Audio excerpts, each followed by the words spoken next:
Hey everybody, I've got a video here for you today, and over the past 3 or 4 months I've had the same question repeated many times on a few of my Sphinx videos, and that has to do with a hole that was supposedly photographed in the top of what we call the Sphinx today, right in the top of the middle of the head.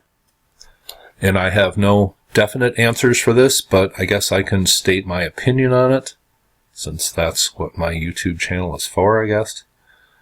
But I have a couple different thoughts on this, and one is there appears to be tales coming from very ancient times in Egypt of the priests, and the priests were no different than, I suppose, what you would call the astronomers back then. They were one and the same.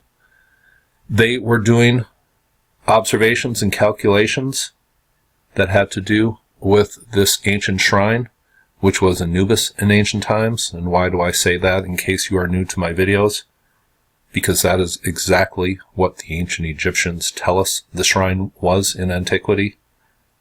And I've made many videos, and I will debate anybody in the world on that subject. But it appears that they set up a stand or some sort of observation platform either on the very back of what we call the Sphinx today, or on the back of the Sphinx enclosure.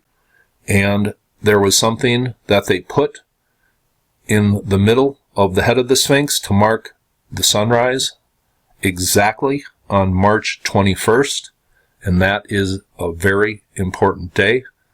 And knowing the Sphinx was originally Anubis, and knowing that the true alignment is to the rising sun on March 21st, that is the intro for my Giza plateau and the symbolism that is meant by these ancient structures. So that is the place where I will start, and that is the most important thing about the Giza Plateau, that alignment, and this being Anubis in antiquity. And once you know that, you can unravel the whole story. But it appears there was something put up here in antiquity that the Egyptian priests used to mark that day, March 21st. Maybe something that looked like an ankh, or something that had a circle where the sun was in alignment with that. They knew it was March 21st, the day that symbolized ancient resurrection. And still to this day, that's why we have Easter around that time of year. Another theory is if the Sphinx was Anubis in antiquity.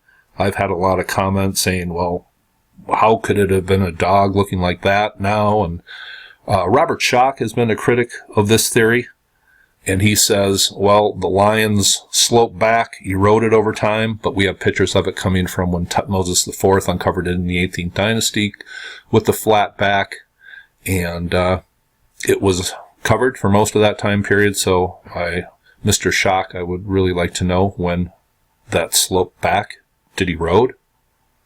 And I think you should stick to geology because you don't know jack shit about ancient Egyptian text or symbolism. Just wanted to mention that, even though I respect Robert Schoch a lot.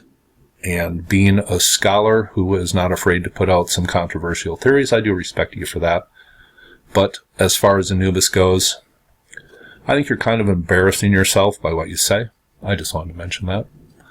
But another thing, people say if this was a lion in antiquity, it was a Sphinx, and that's where they get the whole lion symbolism, and that's where it all started when the Greeks wanted to attach their mythology to this ancient structure. And the people who really question how it could look like a dog and be Anubis or a jackal in antiquity, I want to know how it could have been a Sphinx. Are you saying this thing had wings in antiquity? I think that's a lot tougher thing to swallow than it looking like a dog in antiquity. And if it did look like a dog in antiquity, they could have just mounted ears to the top, because I don't think this original natural structure would have had the things that they could have carved ears out of. So they could have very easily put something that looked like ears on top of this as a separate part of the structure and mounted it in a center base. Because if they would have done that, it would have fallen right in the middle. They would have had to mount it right in the middle of what would, the remains of the head today. that is just one thing I wanted to mention, and one thing to think about in here. Ancient Egyptians did things in proper proportions, and this is the way this Sphinx looked in it in antiquity. And this is from Robert Temple in his book, Anubis, The Lost Sanctuary of Anubis, the Sphinx Mystery, which this whole Anubis thing isn't my theory, it's his theory, and I have just expounded on it. And when I first read the book, I thought it was interesting, a slight possibility, but the more I looked at it, it's clear. The Egyptians tell us what the shrine was in antiquity. And this hole in the head, I believe it was for observation marking March 21st exactly by the ancient priest astronomers. They had something in here with a circle, maybe something that looked like an ankh, who knows. But there are tales from ancient Egyptian texts that tale of the sun rising and being in alignment with the middle eye, and I kind of thought they were talking about a pineal gland, but I think they are referring to March 21st and the ancient alignment of Anubis and whatever was put in here to mark that day. I have babbled way too long. Hope you thought that was cool. You have a nice day.